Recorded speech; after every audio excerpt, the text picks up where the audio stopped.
Some men bring flowers to their wives before a big wedding. I brought a lawyer. More useful, less likely to wilt in a vase. My name is Keaton Merren, and I fix things for a living. Computers, phones, tablets, anything with circuits and attitude problems.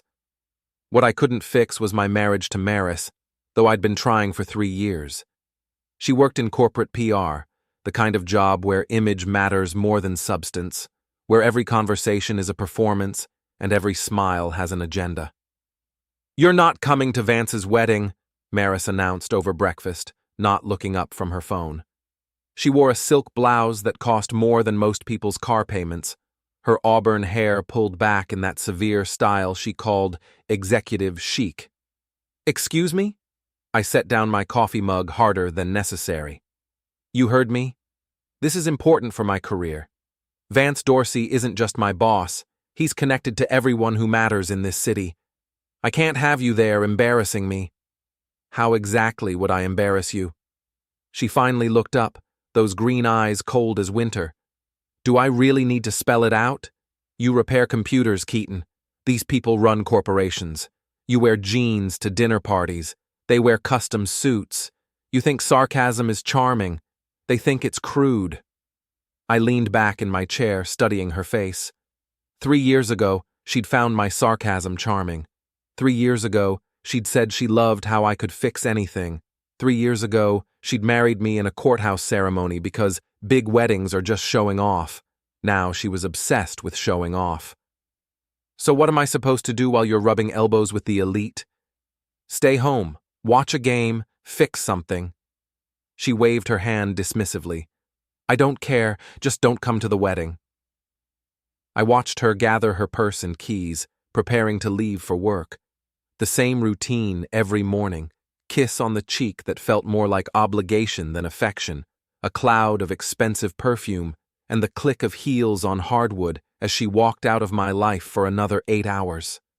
But today felt different. Today felt like a line being drawn.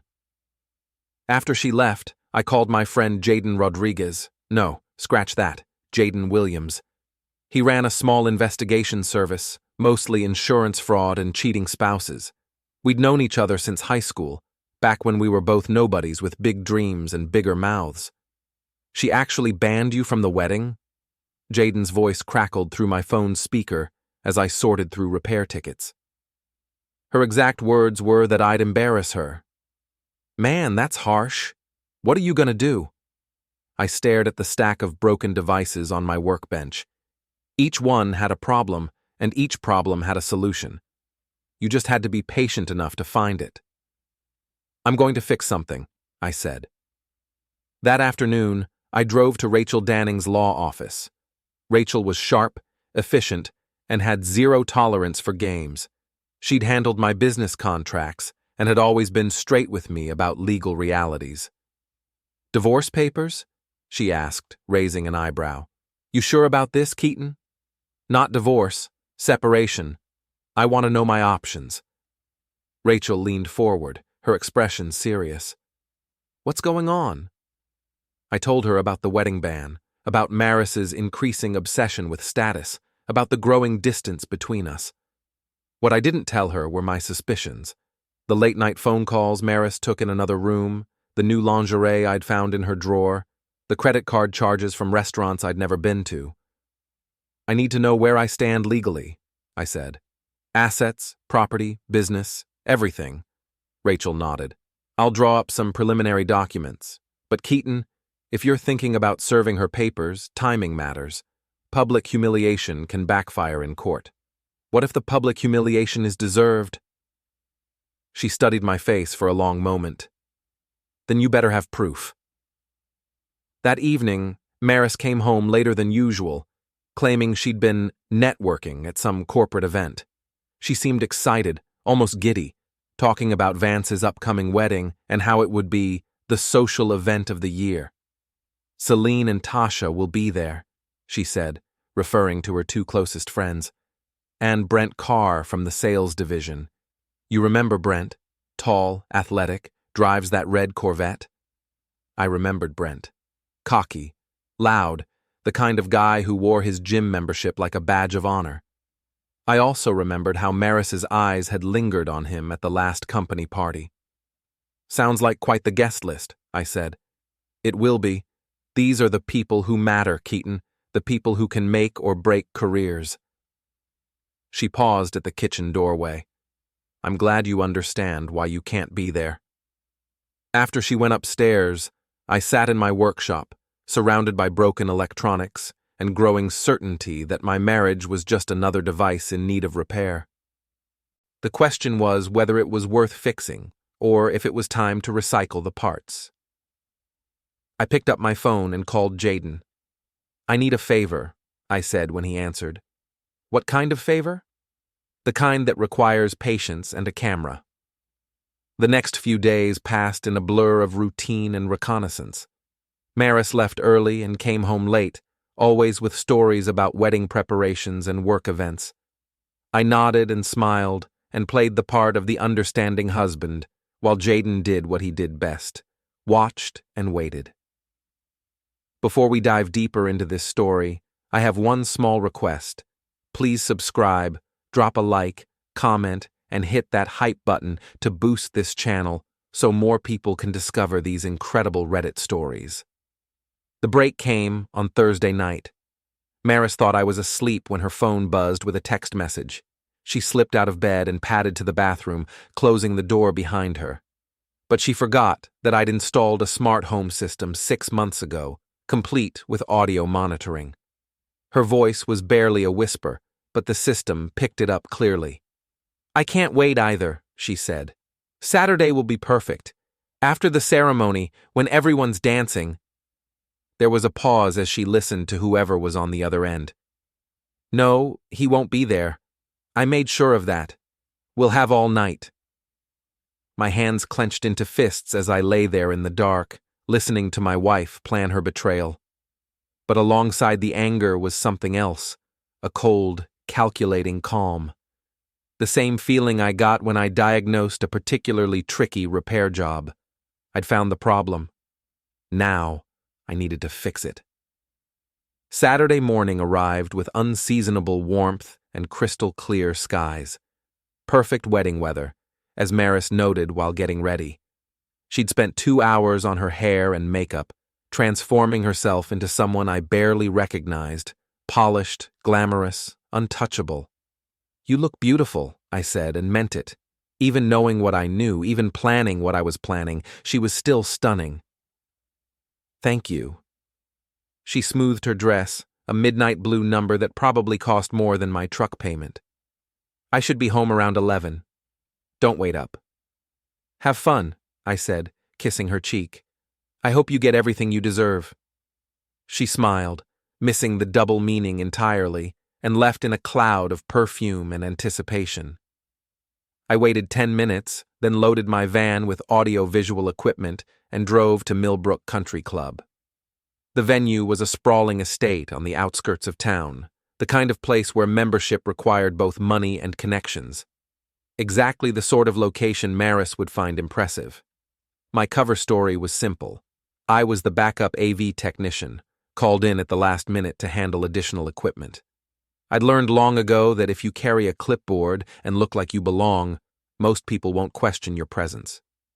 The wedding was everything I'd expected, over the top, ostentatious, designed to impress rather than celebrate. Vance Dorsey, the groom, was a silver-haired charmer in his mid-40s, the kind of man who commanded attention simply by entering a room. His bride, Miranda, was 20 years younger and looked appropriately adoring. I set up my equipment in the back of the reception hall, positioning cameras and audio recorders with the practiced efficiency of someone who'd done this 1,000 times. The beauty of modern technology is how small and unobtrusive it can be when you know what you're doing. Maris arrived fashionably late, making an entrance that turned heads and stopped conversations. She moved through the crowd like she owned it, air-kissing acquaintances and laughing at jokes that probably weren't funny. I watched her through my camera's viewfinder, documenting her performance. Celine and Tasha flanked her like bodyguards, their voices carrying across the room as they gossiped about other guests. Celine was a blonde real estate agent with a laugh like breaking glass. Tasha worked in marketing and treated every conversation like a networking opportunity. "Did you see Jennifer's dress?" Celine whispered loudly enough for half the room to hear. "Someone should tell her that just because they make it in your size doesn't mean you should wear it." "At least she's here with her husband," Tasha replied, glancing meaningfully at Maris. "Some of us prefer to fly solo at these events." Maris smiled mysteriously. "Some of us have more interesting plans for later." My jaw tightened as I adjusted the camera angle, making sure I had a clear view of their table. Through my earpiece, Jaden's voice crackled from his position in the parking lot. "Red Corvette just pulled up," he reported. "Your boy Brent's here, and he's dressed to impress." Brent Karr made his entrance like a man auditioning for a cologne commercial. Confident stride, perfect smile, expensive suit that showed off his gym-sculpted physique. He worked the room efficiently, shaking hands with the men and charming the women, but his eyes kept drifting to Maris. The ceremony was mercifully brief, a generic celebration of love and commitment that felt more like a business merger than a marriage. I watched through my cameras as Maris dabbed fake tears from her eyes, playing the part of the emotional guest while texting someone on her phone.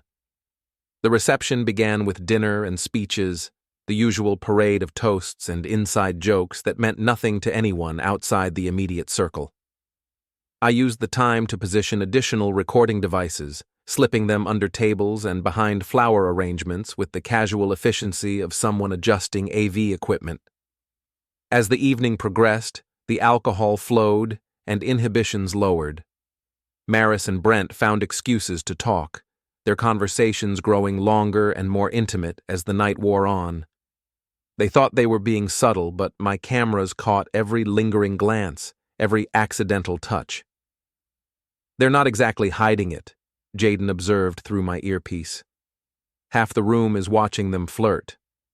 "Good," I replied quietly. "Let them watch."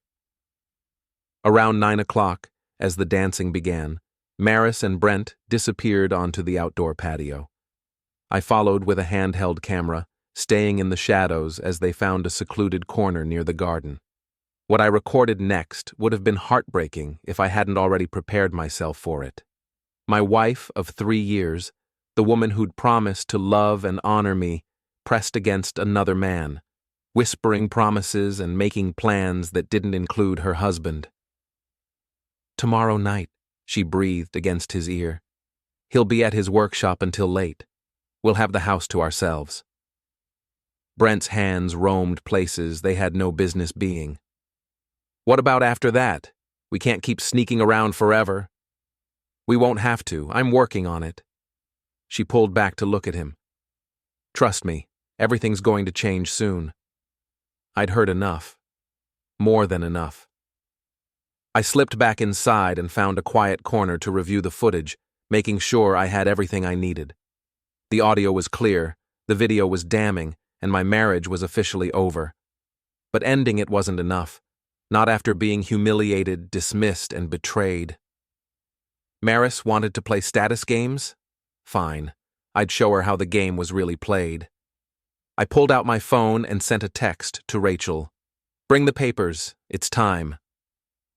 20 minutes later, Rachel arrived through the service entrance, looking professional in a dark suit and carrying a leather briefcase. I met her near the kitchen, away from the main reception. "You sure about this?" she asked, handing me the separation documents. "Completely sure." I tucked the papers inside my jacket. "You might want to stick around. This could get interesting." I made my way back to the reception hall, where Maris was holding court at her table, regaling Celine and Tasha with some story that had them laughing like hyenas. Brent sat nearby, his chair positioned so he could admire her profile. The band was taking a break, leaving the room in relative quiet. Perfect timing.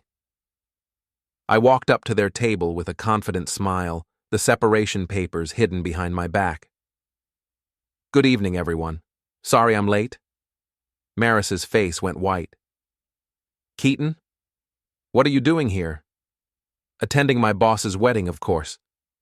I nodded politely to Vance, who was watching our interaction with obvious confusion. Congratulations, by the way. Beautiful ceremony. Thank you, Vance replied cautiously. I'm sorry, I don't think we've been introduced. Keaton Merren, Maris's husband. I emphasized the last word, watching Brent shift uncomfortably in his seat.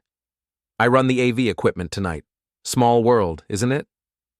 The table fell silent except for the clink of ice in someone's drink.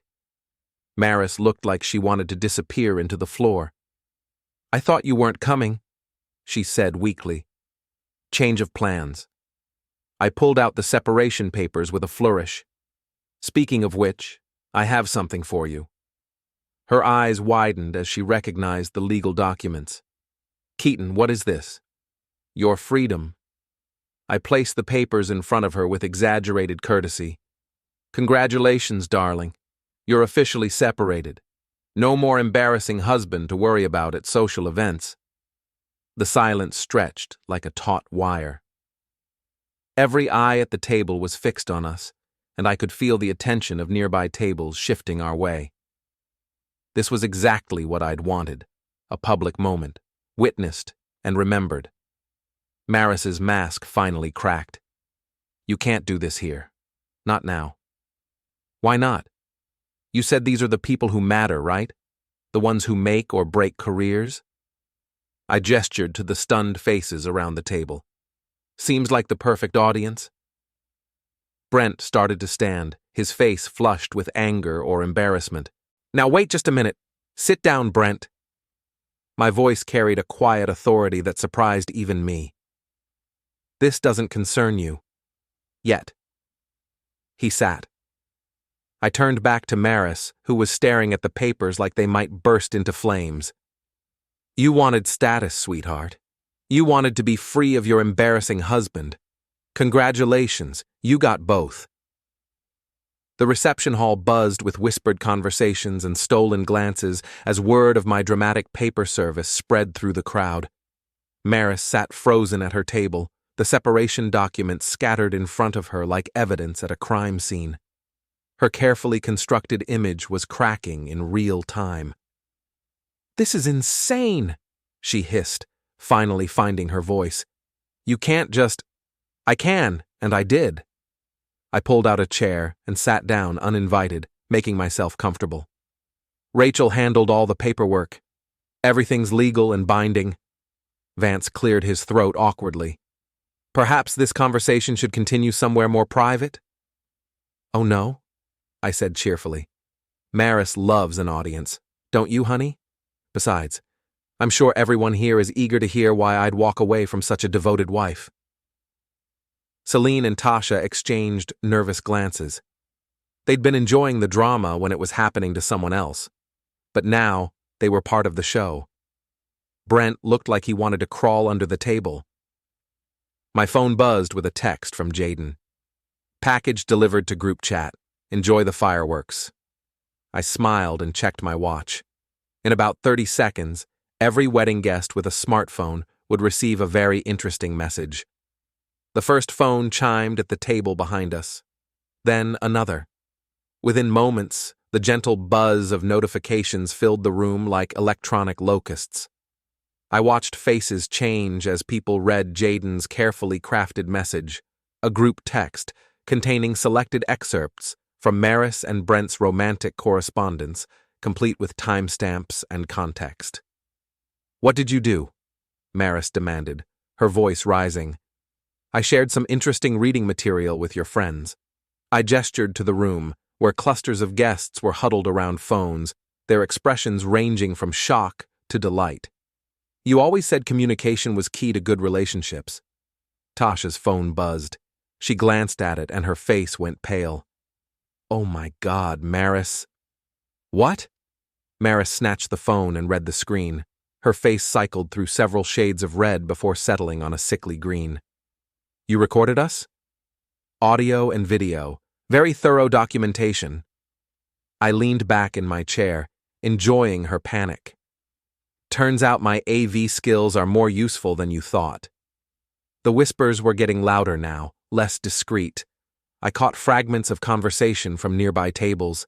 "Can you believe this?" And "I always suspected," and "Poor man, how humiliating." The tide of public opinion was turning exactly as I'd hoped. Brent finally stood up, his face flushed with anger. "This is harassment. I could have you arrested." "For what? Recording conversations in a public place? Sharing factual information with interested parties?" I shrugged. "Feel free to call the police. I'm sure they'd love to see the evidence." He started to respond, then thought better of it, and stalked toward the exit. I watched him go with satisfaction, knowing Jaden was waiting in the parking lot with a few surprises of his own. Maris tried to rally her friends, spinning the situation as best she could. "This is just Keaton being vindictive. He's always been jealous of my success, my connections." "Your connections?" I laughed, a sound with no humor in it. "You mean Brent? Because I have some bad news about his availability." "What are you talking about? Check your messages." She fumbled with her phone, her hands shaking slightly as she scrolled through her texts. I watched her face fall as she read Brent's message, a hastily typed note explaining that he couldn't see her anymore, that his wife had found out, that everything was over. "He's married, Maris, happily married according to his social media. 3 kids, suburban house, the whole package." I leaned forward.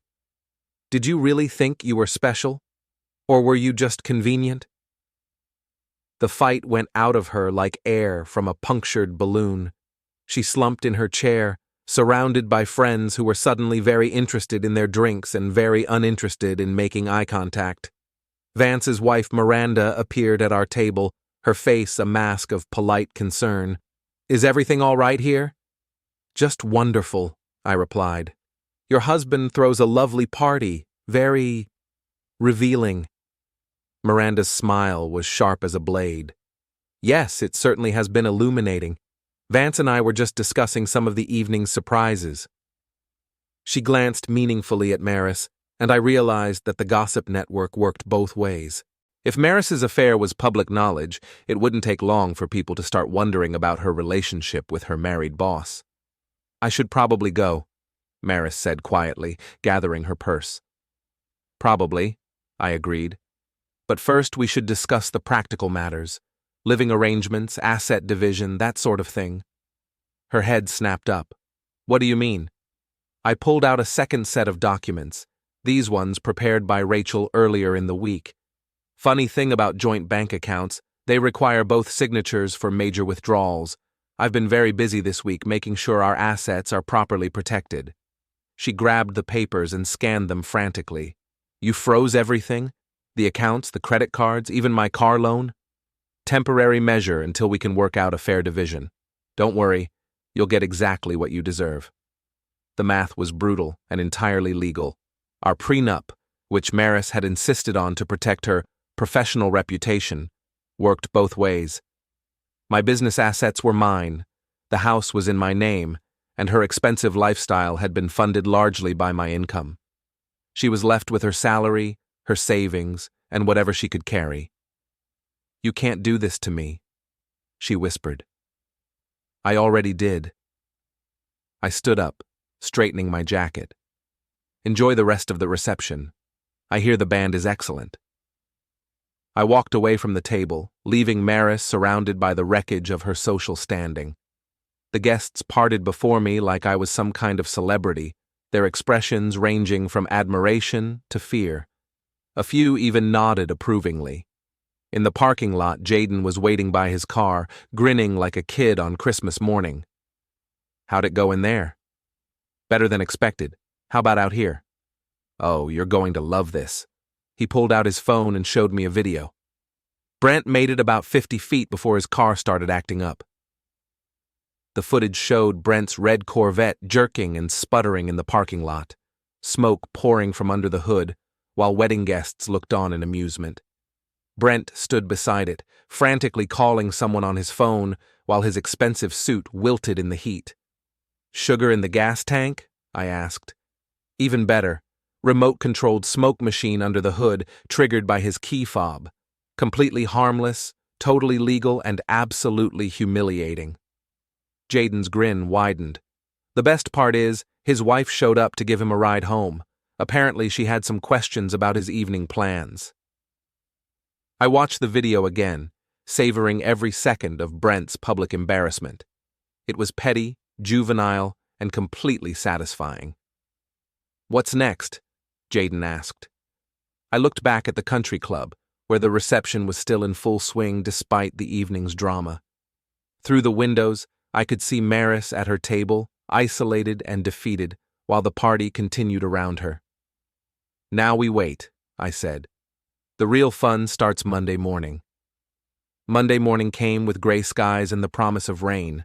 I opened my shop early, partly because I had work to do, and partly because I wanted to be available when the inevitable phone calls started. The first one came at 8:15. "Keaton, we need to talk." Maris's voice was strained, exhausted. She'd probably been up all night dealing with the fallout from Saturday's revelations. "Good morning to you too, sweetheart. How was the rest of your weekend?" "Don't play games with me. You've made your point." "Have I? What point would that be?" There was a long pause, filled with the sound of her breathing and what might have been muffled crying. "That you can destroy my life whenever you want to." "I didn't destroy anything, Maris. I just turned on the lights so everyone could see what was already there. My boss wants to see me this morning. HR called. There are questions about my conduct." I felt a surge of satisfaction. Vance was clearly more concerned about protecting himself than supporting his employee. "That's unfortunate. Maybe you should have thought about professional consequences before mixing business with pleasure." "Please, Keaton. Can we meet somewhere? Talk about this like adults?" "We tried that for 3 years. You weren't interested in adult conversations then." I leaned back in my chair, watching rain streak down the shop windows. "Besides, I'm busy. Business is booming." It was true. Word of Saturday night's drama had spread through the local business community like wildfire, and apparently there was something appealing about hiring the guy who'd publicly outmaneuvered his cheating wife. My phone had been ringing all morning with new repair requests. The second call came an hour later. "This is Brent Karr. We need to talk." "Do we? I can't imagine what we'd have to discuss." "You humiliated me in front of my colleagues. My wife is asking questions I can't answer." "Sounds like a personal problem." I put him on speaker and continued working on a laptop repair. "Maybe you should have thought about that before pursuing a married woman." "I could sue you for harassment, invasion of privacy." "You could try, but I recorded those conversations in a public place, and I have witnesses to everything that happened Saturday night." I set down my screwdriver and gave the phone my full attention. "More importantly, I have a very detailed timeline of your affair with my wife, complete with credit card records and hotel receipts. How do you think that would play out in court?" The line went quiet, except for his heavy breathing. "Here's what's going to happen, Brent. You're going to leave me alone. You're going to stay away from my wife, and you're going to hope I don't decide to share any more information with your employer or your family. You can't threaten me." "I'm not threatening anyone. I'm simply explaining the natural consequences of your choices." I picked up my screwdriver again. "Have a great day." I hung up and went back to work, humming quietly to myself. The third call came just before lunch. "Keaton, this is Miranda Dorsey, Vance's wife. Could we meet for coffee this afternoon?" That was interesting. "Of course. Any particular reason?" "I think we might have some things to discuss, things of mutual interest." We met at a small cafe downtown, away from the corporate district where we might be recognized. Miranda was elegant in the way that old money usually is, understated, confident, with the kind of poise that comes from never having to worry about paying bills. "Thank you for meeting me," she said, settling into her chair with practiced grace. "Saturday night was quite educational." "I imagine it was. Your husband certainly knows how to throw a party." "Yes, he does. He also knows how to make poor decisions when it comes to his employees. She stirred sugar into her coffee with deliberate precision. I've been married to Vance for 15 years. I know his patterns. I waited, sensing there was more coming. He has a weakness for ambitious young women who mistake his attention for genuine interest. Usually it's harmless flirtation that makes him feel important. She looked up at me with sharp blue eyes. Sometimes it goes further. And you think it went further with Maris? I think Maris thought it would go further. The question is whether Vance encouraged that belief or simply failed to discourage it. She reached into her purse and pulled out a manila envelope. These are copies of some interesting emails I found on my husband's computer. Nothing explicitly inappropriate, but certainly suggestive of a man who enjoyed having an attractive subordinate competing for his attention. I opened the envelope and scanned the documents.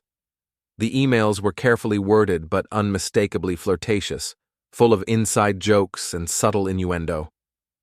Vance had been playing both sides, encouraging Maris's ambitions while keeping himself legally protected. Why are you showing me this? Because I believe in consequences. My husband used his position to manipulate a vulnerable employee, and that employee made choices that hurt both of us. She leaned forward slightly. I think it's time everyone faced the full truth. What do you want me to do with these? Whatever you think is appropriate. I trust your judgment. She stood up, leaving money on the table for her coffee. After all, you've shown remarkable restraint so far. I watched her walk away, admiring her style. Miranda Dorsey was clearly a woman who understood the long game, and she just handed me the ammunition to destroy both Vance and Maris professionally. The question was whether I wanted to use it.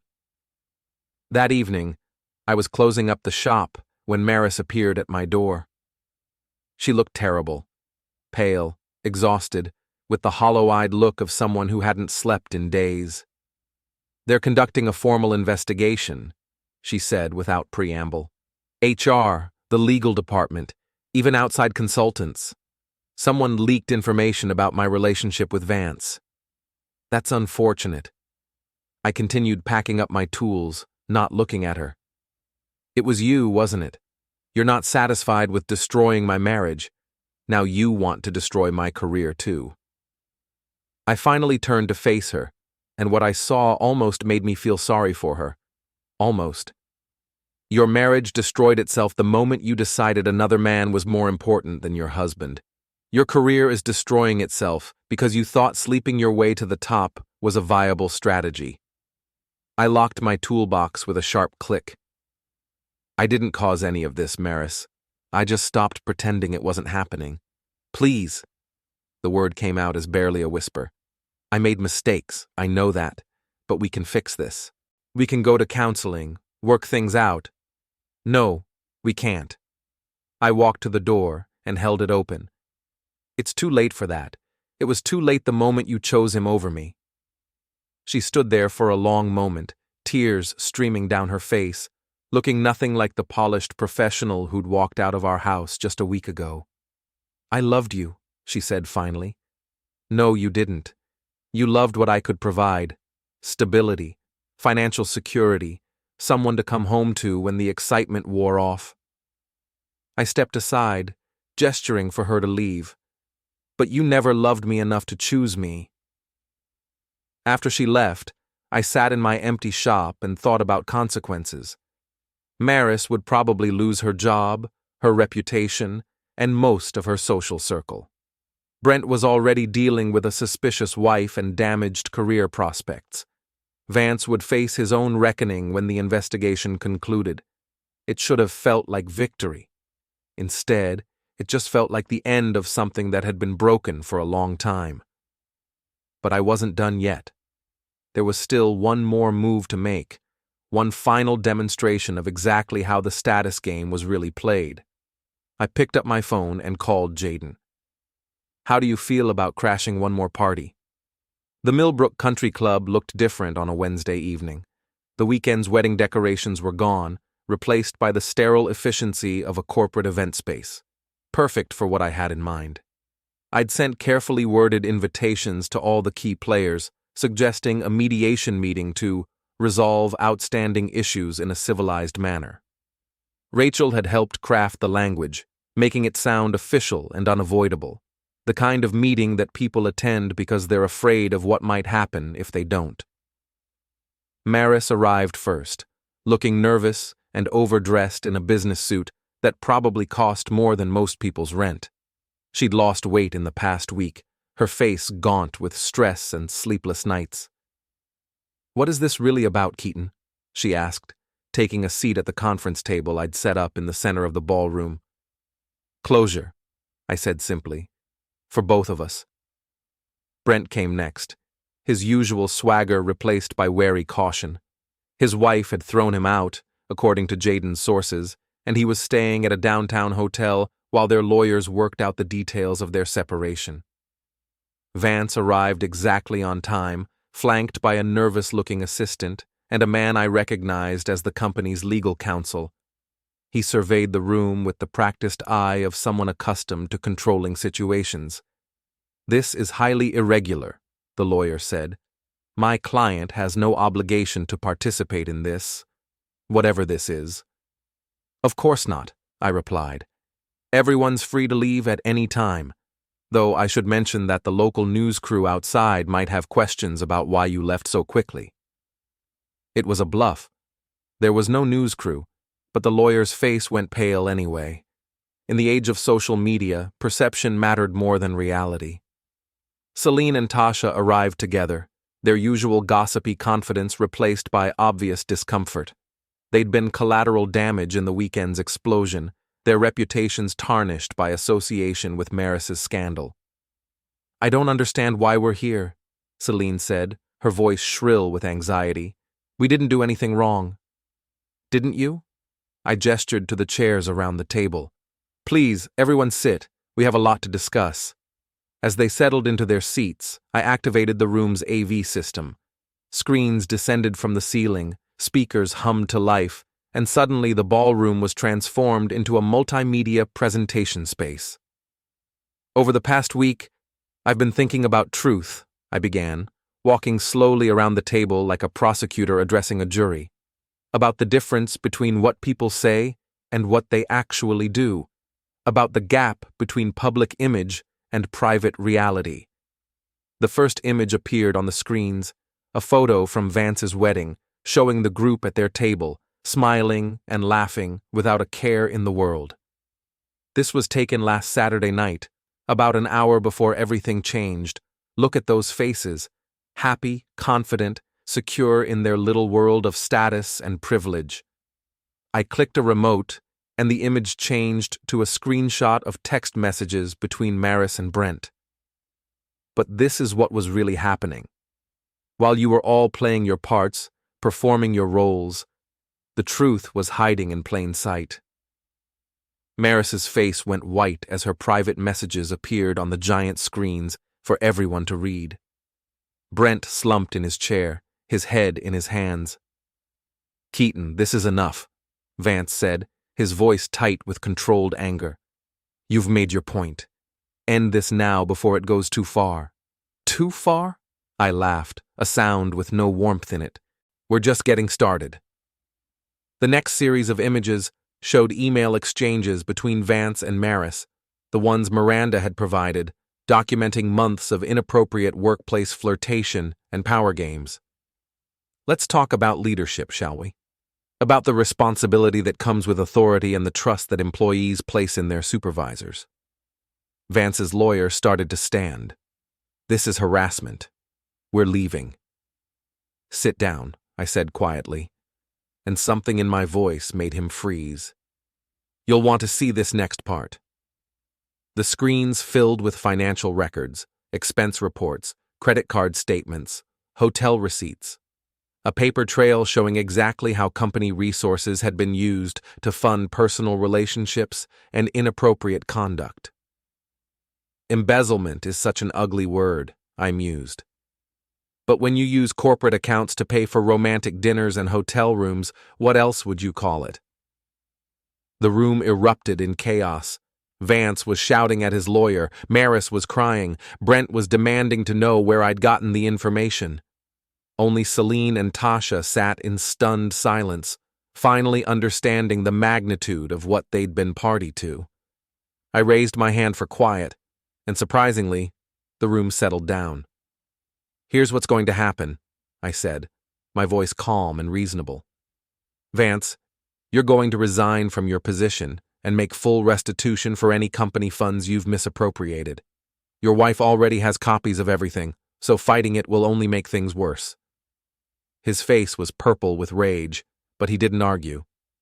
"Brent, you're going to disappear. Transfer to another city, find a new job, start over somewhere your reputation hasn't preceded you, and you're going to stay away from married women."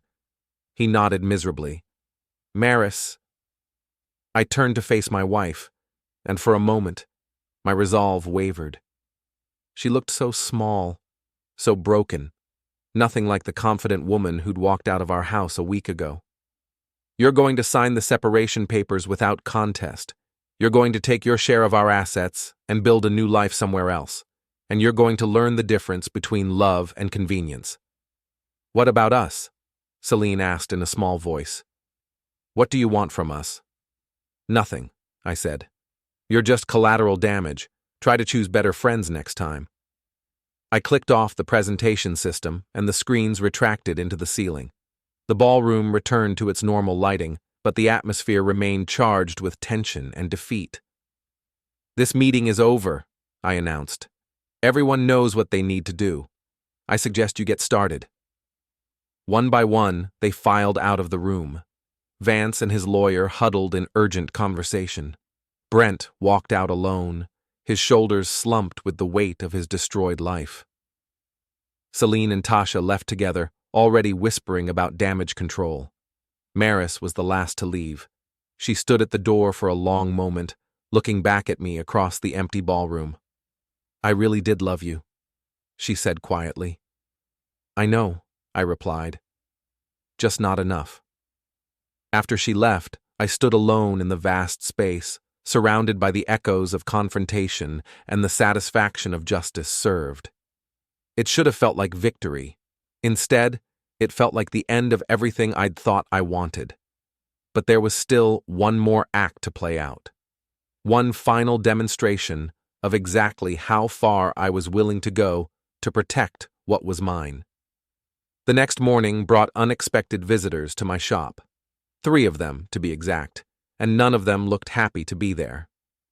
Maris stood in the center, flanked by Brent and Vance like some kind of desperate alliance. They'd clearly spent the night planning this confrontation, and their unified presence suggested they'd found common ground in their shared hatred of me. "We want to make a deal," Maris announced without preamble.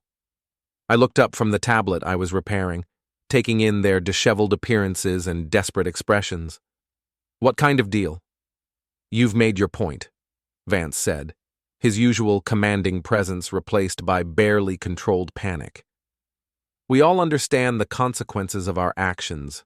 Now it's time to be reasonable." "Reasonable?" I set down my tools and gave them my full attention. "That's an interesting word choice, coming from you 3. Brent stepped forward, trying to project confidence he clearly didn't feel. "Look, we all made mistakes, but destroying our lives won't fix your marriage or make you feel better in the long run. You might be surprised what makes me feel better these days." Maris pulled out a manila folder and placed it on my workbench. "We're prepared to offer you a substantial settlement, enough to expand your business, maybe retire early. All we ask in return is your discretion." I opened the folder and scanned the documents inside.